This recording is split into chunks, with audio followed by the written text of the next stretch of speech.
కానీ చట్టం అట్లా చెప్తలేదు కదా.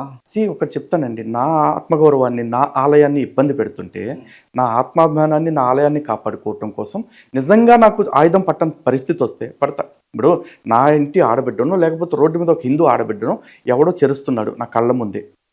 ఈరోజు నా బిడ్డను నేను కాపాడాలి అంటే నాకు చట్టం ఆయుధం పట్టొద్దని చెప్పింది కదా అని నేను ఆగిపోతానా?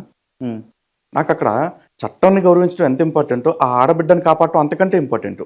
నాకు ఆడబిడ్డ నాకు అంత ఇంపార్టెంట్ అయినప్పుడు మరి నా ధర్మం నాకు ఇంపార్టెంట్ కదా.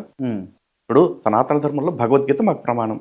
భగవద్గీత నాకు చెప్తుంది అధచేత్వమిమం ధర్మ్యం సంగ్రామం న కరిష్యసి అంటే నీ ధర్మాన్ని కాపాడుకోవటానికి యుద్ధం చేయటం అనేది నీ కర్తవ్యము. నువ్వు యుద్ధానికి వెనకాడకూడదు. ఒకవేళ నువ్వు అటువంటి యుద్ధాన్ని చేయటానికి కనుక నిరాకరిస్తే నువ్వు పాపం చేసిన వాడు అవుతావు నా ధర్మం చెప్తుంది.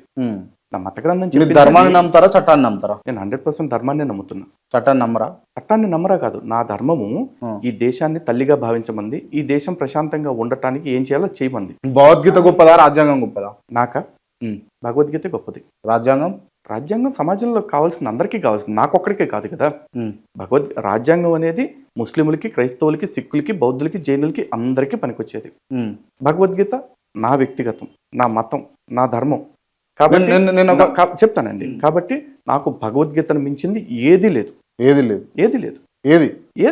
నేను మళ్ళీ అడుగుతున్నా, ఏది లేదా? సరే మీకు క్లారిటీగా చెప్తున్నా, నాకు భగవద్గీత తర్వాతే రాజ్యాంగం అంతే. సమాజంలోకి వచ్చినప్పుడు నాకు రాజ్యాంగాన్ని గౌరవిస్తా. నా వ్యక్తిగతం, నా ఇల్లు, నా ఆలయాల్లో నాకు భగవద్గీతను మించింది లేదు. మీరు